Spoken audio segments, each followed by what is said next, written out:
సంబంధించిన అప్డేట్స్ ఇవి. సముద్ర తీరంలో చేపల వేటను నిషేధిస్తూ ఏపీ ప్రభుత్వం ఉత్తర్వులు జారీ చేసింది. సంతానోత్పత్తి కాలంలో మత్స్య ఉత్పత్తుల్ని సంరక్షించడానికి ఈ నిషేధాజ్ఞల్ని విధిస్తోంది. ఏప్రిల్ 15 నుంచి జూన్ 14 వరకు సముద్ర తీరంలో చేపల వేట నిషిద్ధం.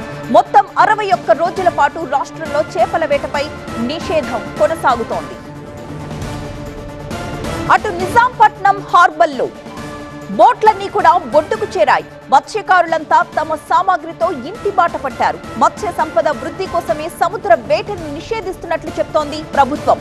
మర బోట్లు, మెకనైజ్డ్ మోటార్ బోట్లతో మత్స్యకారులు వేటకు వెళ్లకూడదని అధికారులు స్పష్టం చేశారు. అయితే సంప్రదాయ బోట్లకు మాత్రం మినహాయింపునిచ్చారు. నిబంధనల్ని ఉల్లంఘిస్తే కఠిన చర్యలు తీసుకుంటామని హెచ్చరిస్తున్నారు మత్స్యశాఖ అధికారులు. సముద్రంలో ఏటా చేపల ప్రత్యుత్పత్తి జరిగే ఈ సమయంలో ప్రభుత్వం నిషేధాన్ని విధిస్తూ ఉంటుంది.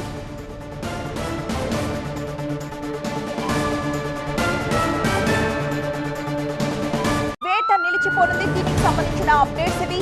సముద్ర తీరంలో చేపల వేటను నిషేధిస్తూ ఏపీ ప్రభుత్వం ఉత్తర్వులు జారీ చేసింది. సంతానోత్పత్తి కాలంలో మత్స్య ఉత్పత్తుల్ని సంరక్షించడానికి ఈ నిషేధాజ్ఞల్ని విధిస్తోంది. ఏప్రిల్ 15 నుంచి జూన్ 14 వరకు సముద్ర తీరంలో చేపల వేట నిషిద్ధం. మొత్తం 61 రోజుల పాటు రాష్ట్రంలో చేపల వేటపై నిషేధం కొనసాగుతోంది.